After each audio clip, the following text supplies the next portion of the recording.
નમસ્કાર, આપ જોઈ રહ્યા છો ન્યૂઝ ફોર ઇન્ડિયાના આપની સાથે હું છું અંશિની। રાજકોટ ગેમ ઝોનના અગ્નિકાંડ બાદ તબેલે તાળા મારવા નીકળ્યું તંત્ર।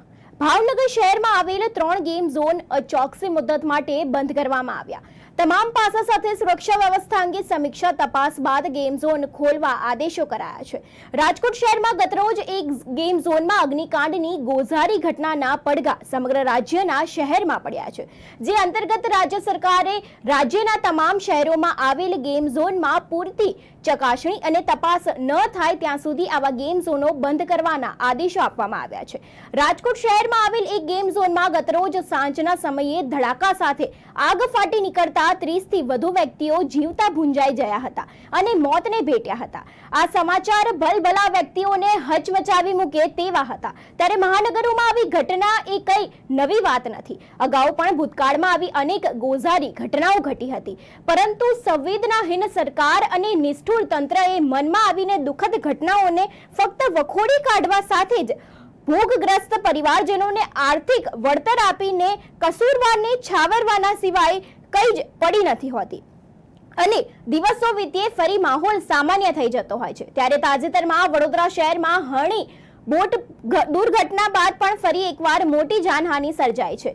રાજકોટ શહેરમાં તંત્રના આશીર્વાદ અને રાજકીય પીઠબળના આધારે 2 વ્યક્તિઓને ભાડાની જમીન પર પરવાનગી વિના 3 માળ ધરાવતો હંગામી ગેમ ઝોન ઉભો કરી છેલ્લા 4 વર્ષથી મખબલ કમાણી શરૂ કરી હતી। આ ગેમ ઝોનમાં ગત સાંજે ધડાકાભેર આગ ફાટી નીકળતા 300 થી વધુ વ્યક્તિઓ સાથે ખીચોખીચ ભરેલા ગેમ ઝોનમાં 30 વ્યક્તિઓ સળગીને ખાખ થઈ ગયા હતા અને અનેક લોકો ગંભીર રીતે દાઝેલી હાલતમાં હોસ્પિટલમાં જીવન અને મરણ વચ્ચે ઝોલા ખાઈ રહ્યા હતા। ત્યારે દરેક વખતે મુજબ રાજ્ય સરકારે સીટની રચના કરીને તેના આદેશો આપ્યા છે અને 3 લોકોની ધરપકડ પણ કરી છે। સાથે રાજ્યભરમાં આવેલા શહેરમાં ગેમ ઝોન તત્કાલ બંધ કરવા આદેશો પણ અપાયા છે। આ ઉપરાંત ગુજરાત હાઈકોર્ટ પણ કડક તપાસના આદેશો કર્યા છે। ત્યારે ગતરોજ બનેલી ગોઝારી ઘટનાઓને પગલે રાજ્ય સરકારે સમગ્ર રાજ્યમાં ચાલતા ગેમ ઝોન પર તાળા લગાવવા આદેશો કર્યા છે।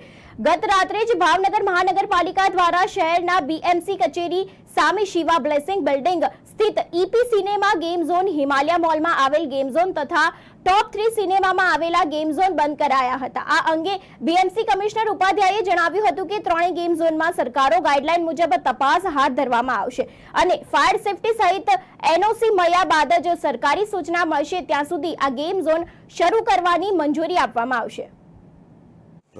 પ્રથમ તો હું વાત કરું કે કુલ કેટલા ગેમ ઝોન આપણા ત્યાં આવ્યા છે। એટલે મહાનગરપાલિકા વિસ્તારમાં કુલ 5 નાના મોટા ગેમ ઝોન છે અને બાળા વિસ્તારમાં અત્યારે અમારા ધ્યાન પર 2, એટલે કુલ 7 ગેમ ઝોન ભાવનગર મહાનગરપાલિકા અને તેની આજુબાજુના વિસ્તારમાં આવેલા છે। આ પૈકી જે 3 મોટા ગેમ ઝોન છે મહાનગરપાલિકા વિસ્તારમાં તેઓએ ફાયર એનઓસી લીધેલું છે। બાકીના જે 2 ગેમ ઝોન છે, નાના ગેમ ઝોન છે, જે દુકાનોમાં ચલાવતા હોય, એટલે કોઈ કોમ્પ્લેક્સમાં આવેલા હોય, એટલે એ કોમ્પ્લેક્સની ફાયર એનઓસી છે કેમ તે, અને જો અલગથી લેવાપાત્ર ફાયર એનઓસી હતી કેમ આ ગેમ ઝોન, તે તપાસ માટે અત્યારે અમારી ટીમ ઓલરેડી ફિલ્ડમાં જ છે।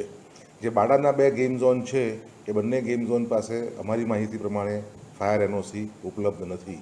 આ તમામ ગેમ ઝોન અમે કાલે રાત્રે બંધ કરાવ્યા છે અને તેમાં તમામ પ્રકારના તજજ્ઞોની ટીમ બનાવીને આ ગેમ ઝોનોમાં જે વિવિધ પાસાઓ છે તેની ચકાસણી કરવામાં આવશે, જેમ કે ફાયર એનઓસી, પછી જે ઇલેક્ટ્રિકલ લોડ, જે મુખ્ય કારણ હોય છે શોર્ટ સર્કિટ થવાનું, તે ત્યાં લગાવેલ ઉપકરણના પ્રમાણમાં લોડ નો જે છે યોગ્ય છે કે નહીં તે ચકાસણી પીજીવીસીએલ અને ઇલેક્ટ્રિકલ ઇન્સ્પેક્ટર દ્વારા કરવામાં આવશે।